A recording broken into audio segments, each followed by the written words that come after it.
White evangelical support for President Trump reaching a record high. This according to a new poll by the Public Religious Research Institute.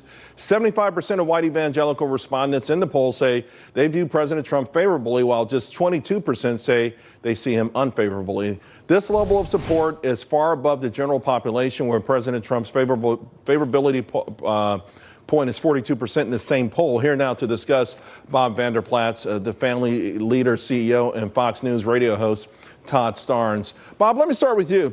75%. In January, it was 68%. It seems to me to be phenomenal in the midst of all of these scandals and porn actresses and the media 24/7 pounding of his character, that this number is actually moving higher. How do you explain that?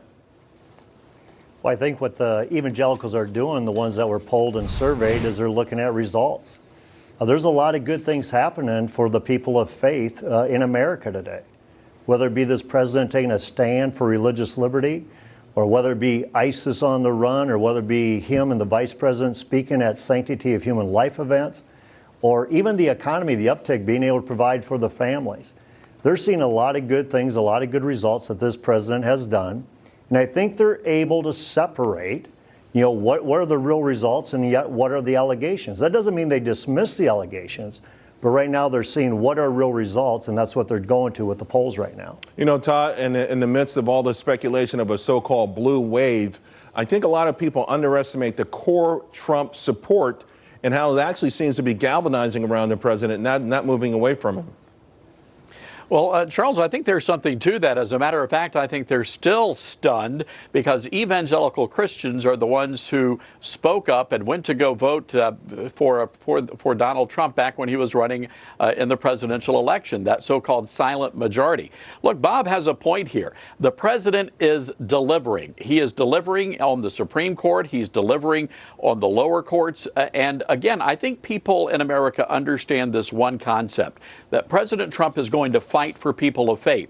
Look, all you have to do is look at what happened last week to Mike Pompeo and that disgusting court hearing, or the congressional hearing with Senator Cory Booker, who was grilling Mike Pompeo and telling him that he was not qualified to be Secretary of State because of his religious beliefs regarding marriage. And I think the average American, when they step back and they see that going on, they understand they made the right choice when they cast their vote for Donald Trump. Bob, now there have been some evangelical leaders, though, who have been vocally opposed to President Trump here recently, and I think there was a gathering at Wheaton College where the issue of politics came up. Some folks walked out. Within the community, what's going on there with some of these leaders? I mean, would you associate them with part of this sort of never Trump establishment movement that's also going on within the Republican Party itself? Well, the way I take a read at that, matter of fact, I tweeted out yesterday that this is just highly unfortunate. Todd knows, I know, Charles, you know, Christians don't find our identity in Donald Trump. Our identity is in Jesus Christ and Jesus Christ alone. And so Jesus Christ is our standard. Donald Trump is not our standard. So to say that we need to start changing terms because evangelicals in the Slaves poll say that they're supporting Trump, I think that's ridiculous. I think Christians can still call balls and strikes. Meaning we can say adultery is wrong, profanity is wrong. Those aren't fruits of the Spirit.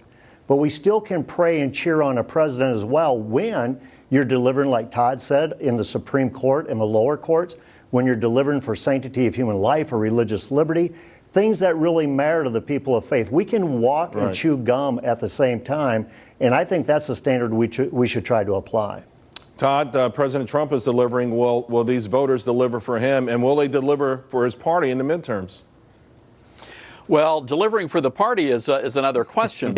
The challenge has been many of these Republicans, they campaign as conservatives, but when they get to Capitol Hill, they govern as liberals, and that's a big problem. So I'm not quite sure about the midterms, but I can tell you this.